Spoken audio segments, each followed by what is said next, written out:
The South African Institute for Chartered Accountants is hosting its flagship 2021 Difference Makers Advancing Professional Excellence Conference on 27 and 28 July. It offers a unique opportunity for professional and aspiring professionals to learn how to apply an integrated mindset in a business scenario to assist with decision making. With me is Milton Segal. He is a senior executive at SAICA, responsible for corporate reporting.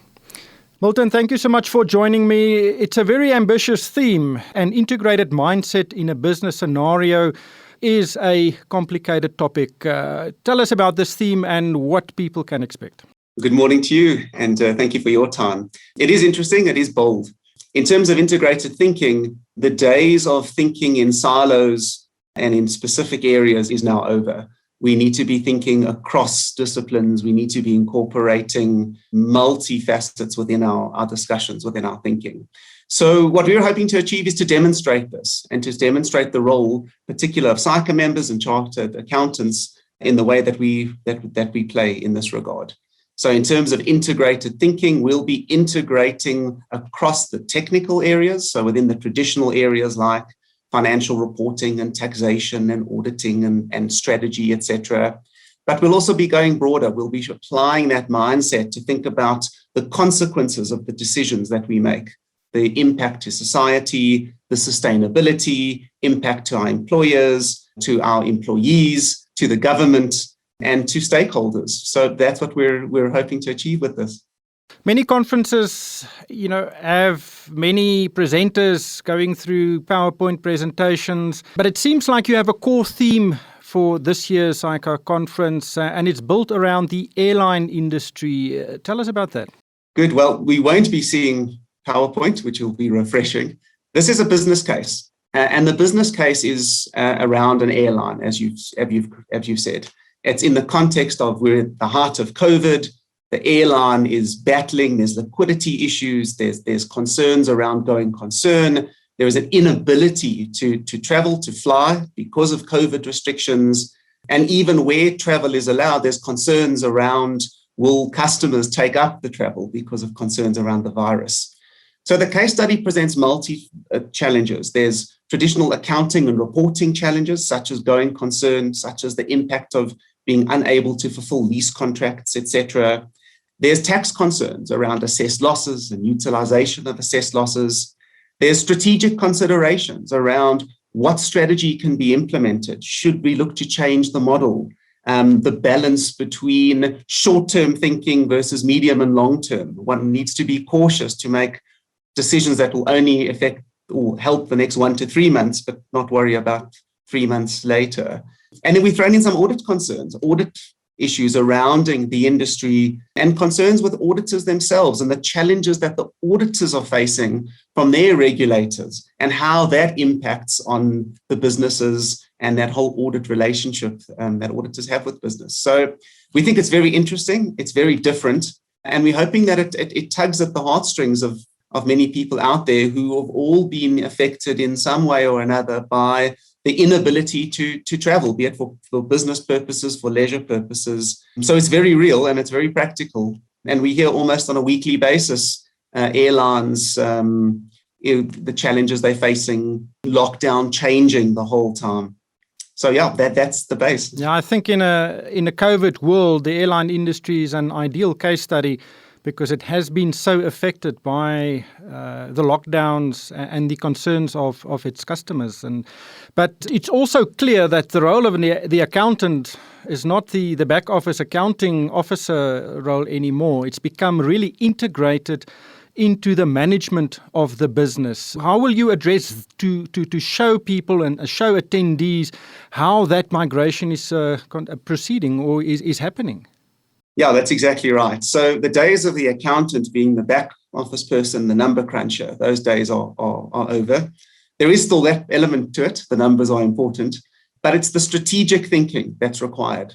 The numbers are there to make decisions. So where it used to be a quantitative kind of discussion, a quantitative role, it's now a quantitative and qualitative role.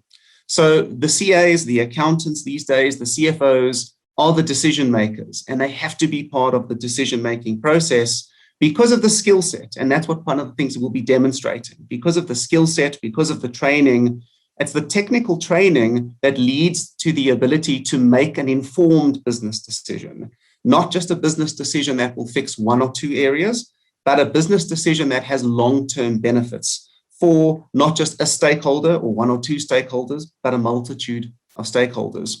And we're blessed to have some really excellent panelists who are all leaders within their various fields that will talk around these issues and demonstrate practical thinking and suggestions as to how these obstacles, these challenges that the business case presents can and should be overcome.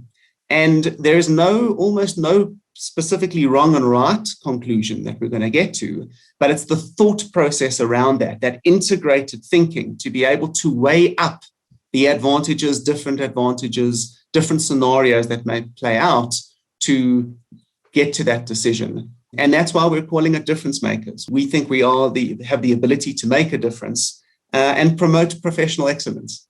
You have a very interesting panel of presenters. You've assembled, I think, a lot of institutional knowledge and experience. Can you maybe take us through some of the presentations you don't think are to be missed? Sure. So thank you for that. So we have Gregory McLennan, who's the CEO of DigiCloud, who will be addressing the digital side and the digital acumens. We have Mpho Mokapela, who's the CEO of the Energy and Water SAICA within South Africa. We have Msizi Gwala from SAICA, who specializes in these enabling competencies, the digital acumens, the business decision-making acumens. We have tax experts in Pitt Nell from SAICA and Prof. Peter van der Zwaan from Northwest University. We have established leaders like Prof. Wiseman and Kushlu, the chairman of KPMG, the chancellor of the University of Pretoria, to give his overview from an ethical perspective, from a governance perspective. Prof. Ben Marks from the University of Johannesburg, a industry expert in terms of auditing and governance, combined assurance. We have Thomas Hokolo, who's the interim South African Airways CEO, and who's ideally placed to give us his insight in the challenges that affect an airline industry. And it's a perfect match, we think, to the case study that we put together. Yeah, I think that's going to be one of the key presentations. I'm not going to miss that one. Yeah, it will be interesting. We'll really get to see what goes into these kind of decisions. And there's no easy decisions to be made with regard to that. And we also have Professor Ahmed Haji, who's the chair of our SAICA Accounting Practices Committee, who's an expert in IFRS and financial reporting. So yeah, we're very, very pleased with the panel that we put together. And we feel there'll be a lot of insight to be gained, and very different to a normal PowerPoint presentation. This is going to be a panel discussion and debate that's going to challenge the way we think and challenge the actions that we take. Yeah, it definitely seems so. Just lastly, ethics is also a big topic within the accounting industry at the moment. Will that be addressed in any detail? So ethics is probably the biggest challenge that we're facing at the moment. And the ethical decision-making is core to our conference. It's core to every component that we have in it, in our accounting issues, in our auditing issues, in our tax concerns. It's that ethical decision-making that will always be challenged and will be unpacked as part of our conference. And further unpacked to, it's not just ethics to one person or to two parties, but making the overall most appropriate ethical decision. And these are not easy. Again, our experts will assist us in taking them or taking us into their confidence as to how they go about weighing up different advantages to make sure that the decisions that are made, which are tough decisions, we can live with them, that they're well thought out and that they are ethically sound. Milton, who can attend this conference? So the conference really is aimed at, firstly, to accountants and aspiring accountants, but it's also to all those people who make decisions, that are the decision makers or aim to be the decision makers. So really there's an attraction to people, to entrepreneurs, to board members, to potentially board structure, audit committees, etc., because the conference is going to help people unpack strategy, unpack how to implement strategy, and to teach people the potential ramifications of the decisions that are made. So we think that there's a broad audience that would find appeal in this. Lawyers could find appeal to this type of thing. Entrepreneurs and anyone just with a commercial mind, with a commercial mindset that is thinking of setting up their own business, thinking of partnering or entering into a new market, because integrated thinking goes across all disciplines, and the consequences and the themes that are part of our conference are applicable to many, many industries and, in fact, many, many people. Milton, thank you so much for your time today. Good luck with the conference. I definitely think it will add a lot of value to the perspectives of accountants, and I like this theme of integrated thinking, and good luck. I'm looking forward to it. Thank you very much. Thank you. That was Milton Segal. He is a senior executive at SAICA, responsible for corporate reporting.